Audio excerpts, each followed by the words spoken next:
have an awesome facility, an awesome lab, and we're really excited to get going. All right, so this is what we're going to, it's only going to take less than an hour, by the way, just want to see if you're paying attention. So this is our agenda for the next 45 minutes or so. You may have seen this slide before. Effectively, it is our mission, but very simply, we want to put Canada back on the leaderboard.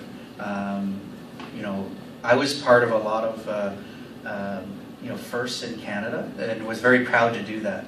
The first DSL connection, the first ATM IP link across, well, probably across the world, honestly. Packet over Sonnet, all those kinds of things.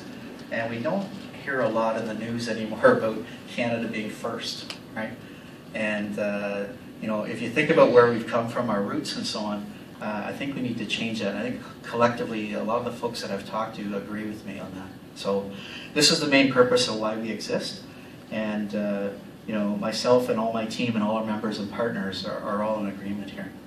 There's a lot of people that are wondering how can you get competitors like TELUS, Allstream, and Rogers in one room and agree on something. Alcatel, Juniper, Cisco, JDS, and Expo. Basically, every one of our members actually competes with someone else, right? And the one thing that, well, you could maybe ask them later, but a couple of reasons why this is working is that they all agree that we have some challenges ahead for R&D in the ICT telecom space in Canada. And everyone wants to see what they can do. So even though they compete when they leave the room here, or the boardroom or what have you at CENGN, we all acknowledge that we collectively need to do something.